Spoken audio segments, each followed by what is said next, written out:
لو صعب عليكي إنك تعملي لبشرتك روتين كامل، بس في نفس الوقت بتحلمي إنك تحلي كل مشاكل بشرتك في أقل وقت وبأقل مجهود وكمان بأقل تكلفة، طب سمعتي عن الريتينول والنياسيناميد اللي طالعين ترند جامد جدا دلوقتي في كل منتجات البشرة في معظم الشركات، ونفسك تجربيهم بس خايفة، ونفسك في كريم واحد يجمعلك كل الحلو اللي في كل منتجات؟ كوزمو أبي جلايكو إي كريم هيحققلك كل ده. بس هل الكلام ده حقيقي؟ وإزاي؟ وإيه هي مكونات الكريم ده؟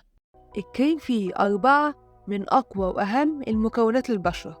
حمض جلايكوليك، وده السلاح السري لتقشير البشرة وتحسين ملمسها، لأنه بيخلصها من الخلايا الميتة ويفتح البشرة.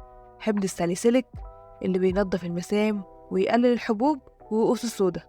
النياسيناميد اللي بيخفف البقع الغامقة وبيدي للبشرة نضارة وبيرطبها وبيخفف أي احمرار أو التهاب. الريتينول، وده بقى واخد البطولة في تجديد خلايا البشرة وتقليل حجم المسام، فبيخلي البشرة ناعمة زي البيبيهات. الكريم حجمه 60 مللي. طب ازاي بقى تستخدميه؟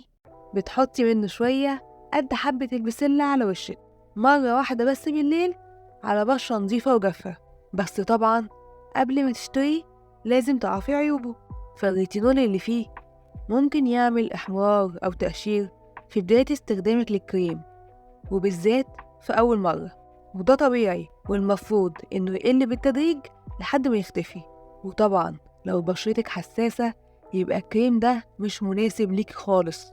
وطبعا مهم جدا جدا إنك تستخدمي سان سكرين الصبح، وعشان تعرفي تختاري ايه نوع السان سكرين المناسب ليكي شوفي الفيديو ده عن أنواع سان سكرين ديرماكتيف.